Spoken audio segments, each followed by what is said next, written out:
Ready? Go! Okay, go through the tunnel like that. Go through the tunnel.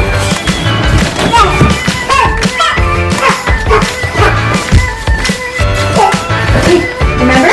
Hit the balls like that. Do it like that. Come get blue and yellow. Blue and yellow. Put them in Mr. Snowman. Put them in the right ones. Yellow. Where's blue go? Where's blue?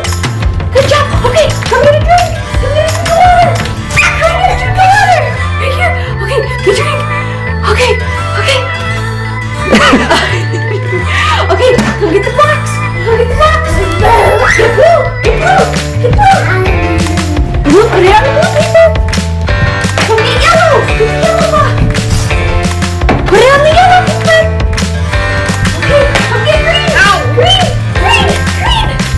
Put it on the green paper. Okay, here's your ball. Here's your ball. Make it. Go. Go. Go.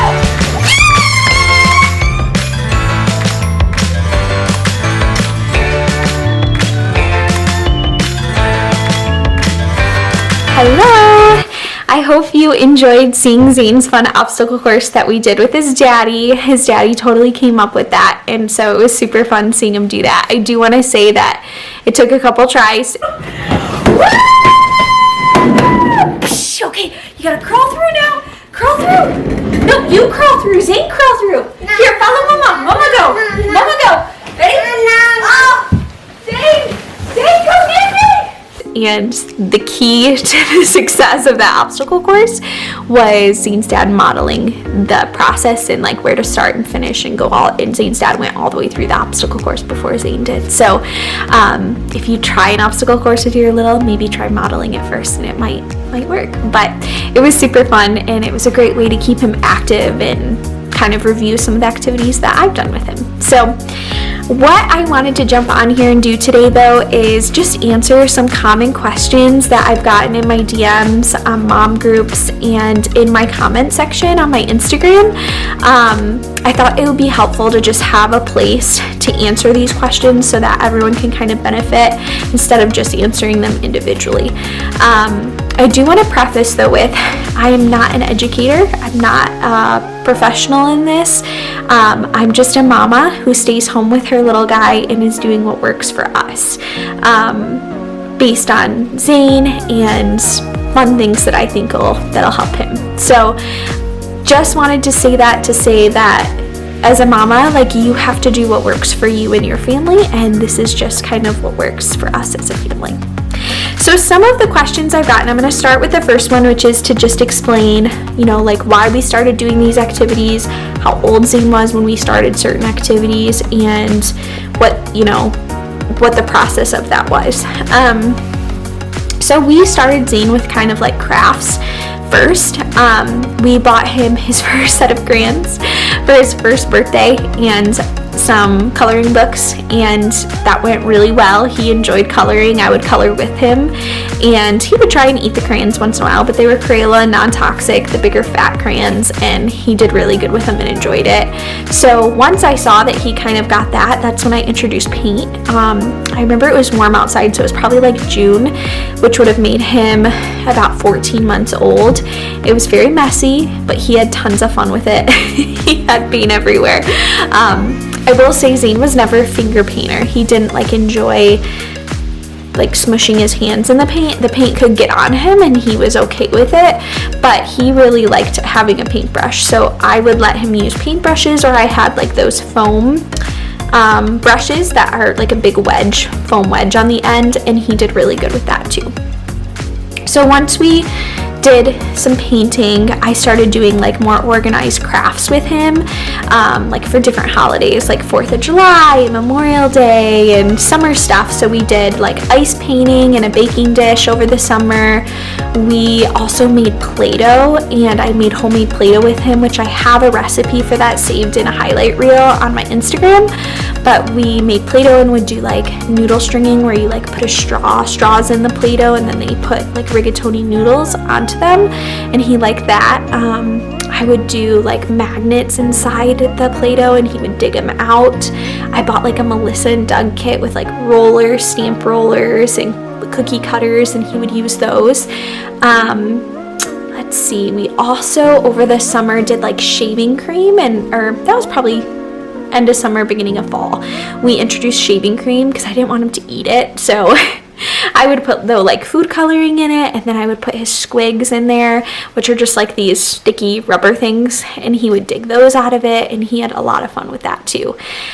So that's kind of the base that we started with. We had also done, which we did this at like 11 months, is a Tupperware bowl with some like toys in the water, and he dumped the whole thing. So when he was 11 months, he was not ready, but we still kept introducing it so that he could eventually learn that you don't dump the Tupperware bowl. I think the key for us has been being okay with the mess and being okay with like, he's learning, and this is all a process. He has to learn what paint's for, what crayons are for, what Play-Doh's for, and if he tries to eat it, we just remind him like, hey, we don't eat that, let's not put that in our mouth.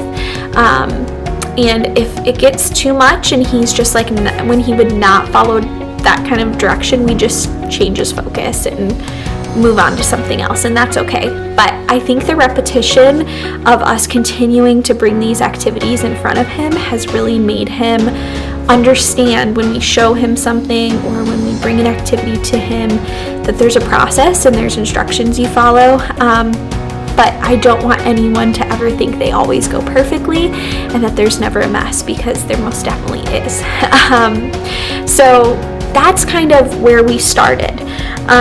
When Zane was like 18 months, so that was in October, I started noticing that he was really picking up on colors and shapes and different concepts. And so, being that I'm a stay-at-home mom, I'm quarantined with him at home because I'm pregnant. I wanted to add a little more structure to his day and kind of capitalize on what I could see that he was doing and encourage it and help him grow and learn and have fun doing it. So I decided that I was going to come up with structured activities for him every day, Monday through Friday, just to keep him engaged, keep him learning, keep him growing, and kind of help me, give me some more purpose to know that I had to prepare things for him. And so that's what I did. I want to say before we started these activities, what I noticed him doing is we would read books, and I would, go through a book about colors, and I would say, is that a blue ball? And he started repeating those colors.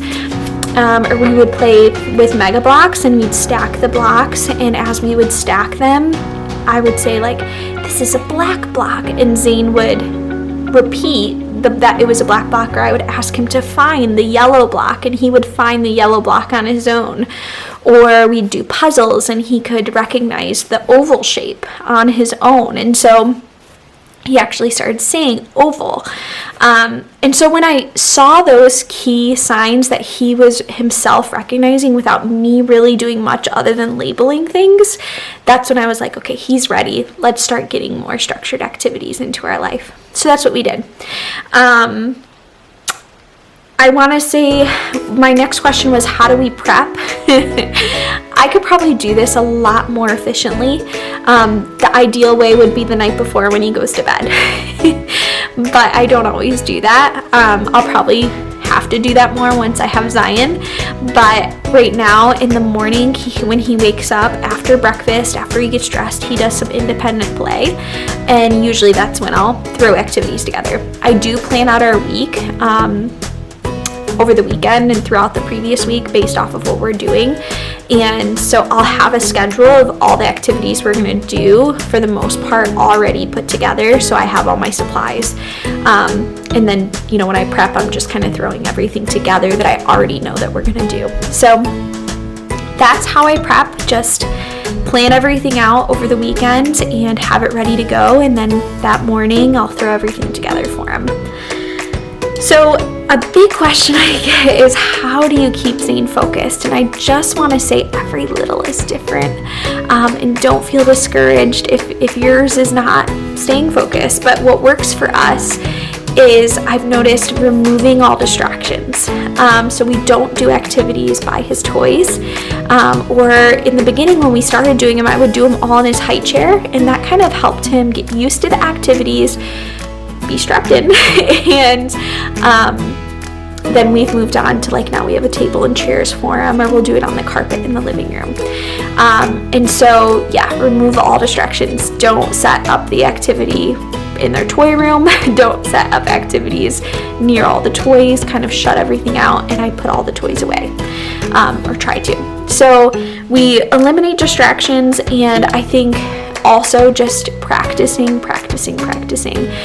It doesn't always go perfect, but we try to stay consistent in doing activities Monday through Friday so that he gets used to doing them. Our activities, I want to say, will last us anywhere from 15 to 30 minutes. So what you see in these videos is max 30 minutes of our day that he's doing a structured activity. The rest of the day, Zane's playing. He's having, all of it's fun, but he's, I see a lot of people that are like, just let your kid play, and that's great too. But for Zane, he's benefiting from structured activities, and so it's only about 30 minutes of his day.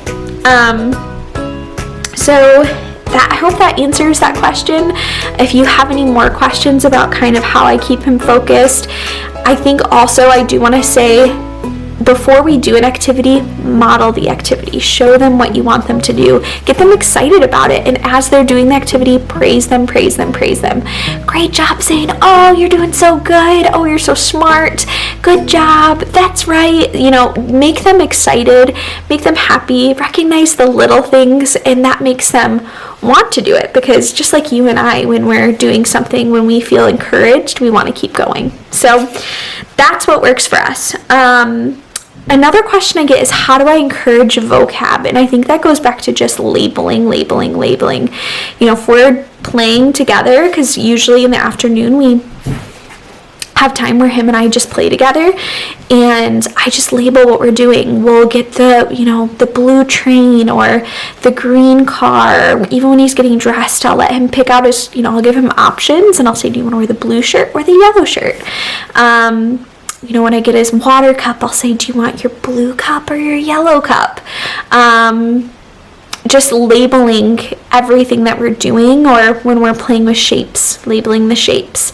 When we're, doing an activity, I want him to understand when something's in something, or when we're taking it out, or when we're getting up, or when we're getting down. And so really stressing those words so that he understands what the actions are that he's doing, and kind of where he's placing things. If he's putting something inside a box, put that in the box, take it out of the box. And so that's all I really do, just talking to him and labeling things. Every child's gonna say things at a different speed. I mean, I'm sure there's kids that are his age that talk way more than he does. There's some that talk less, and all of our kids are going to talk eventually, and they're going to ask us a million questions eventually. So if you have concerns, I would talk to your doctor and see where they think milestones should be, but that's what works for us.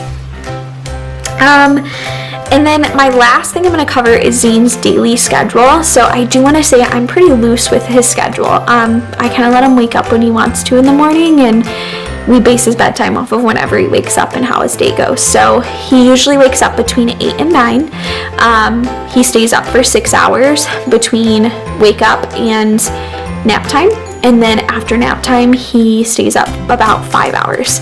So in the morning, we'll eat breakfast, we'll get dressed, and then he plays by himself, and then from there we'll do our activity, and then him and I play together, and then we do lunch, and then after lunch he takes a nap, and after nap time when he gets up, he just plays while I cook dinner, and we'll play together, and then his dad comes home and he plays with his dad and I, and then we do bath time and bedtime. So we always read his Bible before bed, so that's kind of one thing we do every single night, as long as he lets me, and we pray, and then we get ready for the next day with some good rest. So that's how Zane's day goes. I'm flexible. I'll do what he wants to do and what works for him, but that's kind of just like overall what his day looks like. So I hope this was helpful. I hope covering these topics kind of answers some questions. If you watch this and you have additional comments, please feel free to leave them in the comment section and let me know.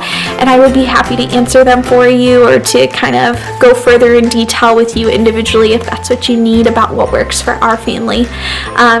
But yeah, I hope you have a blessed weekend and week, and can't wait to share more.